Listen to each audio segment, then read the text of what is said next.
São Luís est l'unique ville brésilienne à porter le nom d'un roi français et la seule fondée par les Français.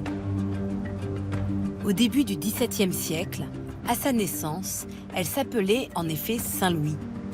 Située dans le nord-est du pays, sur la côte atlantique, elle a été durant 3 ans la capitale de l'éphémère France équinoxiale, avant d'être prise par les Portugais. Les traces de cette origine française sont rares à São Luís, où l'architecture coloniale portugaise est prédominante. Mais il flotte malgré tout dans l'air un parfum de France, l'arôme délicieux d'un croissant au beurre ou le fumet d'un foie gras glacé au cidre servi dans un restaurant français. Cela a du sens d'avoir un restaurant d'inspiration française dans une capitale qui a été une colonie française. Classé patrimoine de l'humanité par l'UNESCO, São Luís est situé sur une péninsule à la confluence de 2 rivières et de l'Atlantique, à l'intérieur d'une baie aux plages infinies. Mais ce ne sont pas ses richesses naturelles et historiques qu'elle a choisi de mettre en avant pour se démarquer des autres villes brésiliennes, se faire un nom et briller. Elle revendique son identité française. Au XVIIe siècle, il faut quelques semaines en bateau pour atteindre la baie de São Luís à partir des côtes françaises.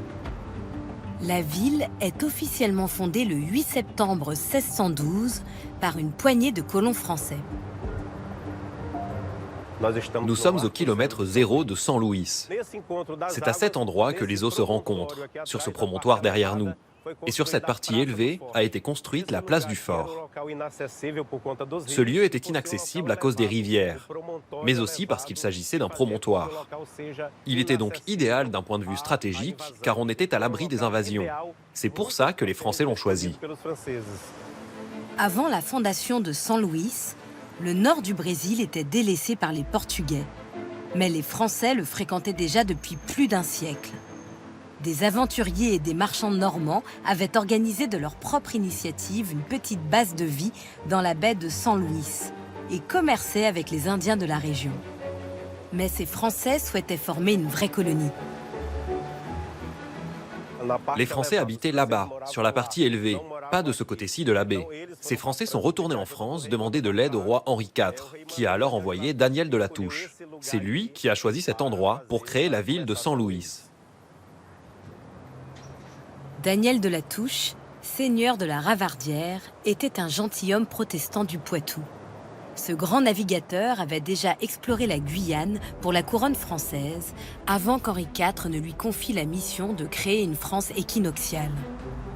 Après un premier voyage de reconnaissance à São Luís, Daniel de la Touche était rentré en France où la couronne venait de changer de main, avec Marie de Médicis la catholique comme régente. Et c'est finalement avec 3 navires emplis de soldats, de colons normands et de frères capucins qu'après avoir quitté le port de Cancale, Daniel de la Touche était revenu au Brésil pour le conquérir en 1612. Daniel de la Touche est venu ici, dans cette partie du Brésil, le Maranhão, en rêvant d'une colonie protestante. Mais avec l'assassinat du roi Henri IV, ce projet a dû être repensé. Daniel de la Touche a dû s'associer aux catholiques.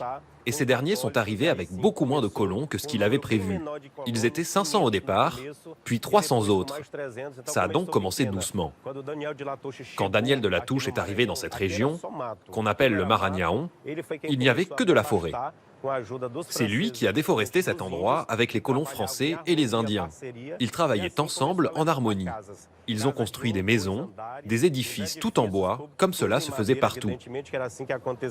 Derrière moi, il y avait des entrepôts.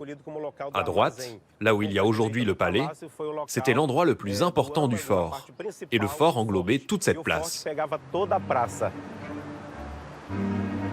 Dominant la baie de São Luís, là où se trouvait auparavant le fort français détruit par les Portugais, se dresse aujourd'hui le palais du gouverneur, le Palácio dos Leões. Mais lorsqu'on pénètre à l'intérieur du palais, les Français sont présents dans une grande fresque murale. Ce tableau représente la fondation de San Luis en 3 étapes. L'arrivée des Français, la première messe et une période d'action de grâce en compagnie des Indiens. Les Indiens se déplaçaient pour fuir les Portugais. Là où les Portugais arrivaient, les Indiens partaient s'installer ailleurs, car les Portugais avaient une attitude hostile envers eux, alors que les Français étaient pacifiques. En fuyant les Portugais, les Indiens sont arrivés ici, dans le Maranhão, et ont noué une relation avec les Français qui fréquentaient ces lieux depuis très longtemps. Ce rapprochement entre Français et Indiens s'est matérialisé par la fondation de San Luis, comme on le voit dans cette fresque. C'est une relation de paix. Les Indiens marchent dans la mer pour chercher les prêtres qui viennent d'arriver en bateau. Ils les portent dans leurs bras pour qu'ils ne se mouillent pas. Ils leur offrent leur lit et même leurs femmes. Évidemment, les prêtres refusent les femmes, mais ils acceptent les lits. C'est donc une relation positive. Ce sont ces Indiens qui ont aidé à créer la citadelle de San Luis. Néanmoins, les Portugais, considérant que ce territoire leur appartient de droit, n'acceptent pas la présence française. Ils envoient des troupes sur le continent, juste en face de la péninsule de San Luis. Sur l'immense plage de Guaxenduba, Portugais et Français s'affrontent.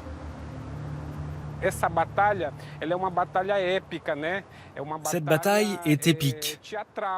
C'est une bataille théâtrale. Et tout ça excite l'imagination de l'historien-chercheur.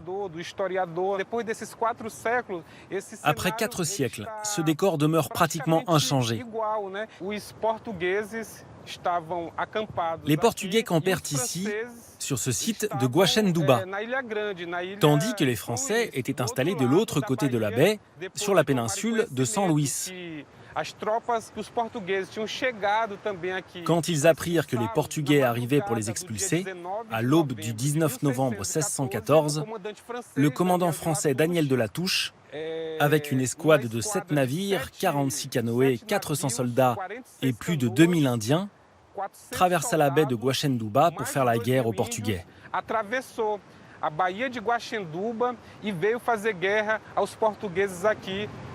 Les forces en présence sont inégales. Les Portugais ne sont que 180, accompagnés par 234 Indiens. Suivant les règles militaires auxquelles ils se conforment, Daniel de la Touche envoie un émissaire aux Portugais. Ils ont 4 heures pour se rendre, sinon ce sera la guerre. Mais les Portugais ne se rendent pas et n'attendent même pas la fin de l'ultimatum. Ils attaquent les Français qui n'ont pas fini de débarquer. Profitant de la marée basse, les Portugais envoient une troupe s'interposer entre les Français et leurs navires qui mouillent au large. Ils mettent le feu aux canoës. Sur la plage, les Français sont pris en tenaille. Quand les Français sont arrivés avec leurs embarcations et leurs canoës, la marée était haute. Mais au moment décisif de la bataille, la marée était déjà en train de se retirer rapidement. Et ce phénomène naturel a favorisé les Portugais. Ce combat a été important pour expulser les Français et asseoir la colonisation portugaise. Si les Français n'avaient pas perdu la bataille de Guaxenduba, tout le nord du pays n'appartiendrait peut-être pas au Brésil, mais serait aujourd'hui encore français.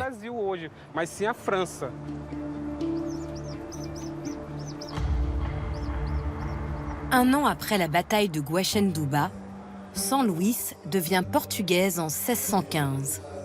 Les Français n'auront été présents que 3 ans et renoncent à la France équinoxiale, car le royaume de Marie de Médicis a entamé un rapprochement avec l'Espagne et le Portugal grâce au mariage de Louis XIII et de l'infante d'Espagne. Il n'est plus question de provoquer une guerre pour une colonie du bout du monde.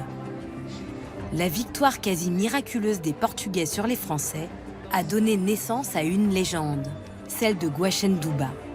Elle raconte que la Vierge Marie serait apparue au milieu des flots lors de la bataille pour soutenir les Portugais en décuplant leurs forces et en transformant le sable en poussière.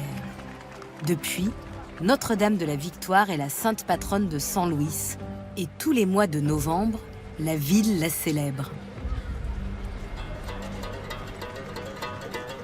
Mais San Luis n'a pas pour autant oublié ses premiers habitants. Elle a même cultivé cette hérédité française au point d'en faire une image de marque qui attire nombre de francophiles brésiliens, comme Wilton Soares, professeur de français. Je viens de Recife, à 1000 km de São Luís, et j'ai toujours voulu sortir de Recife et connaître un peu plus le Brésil. Et alors j'ai choisi São Luís justement parce que c'est ici qu'il y avait un rapport plus étroit avec la France.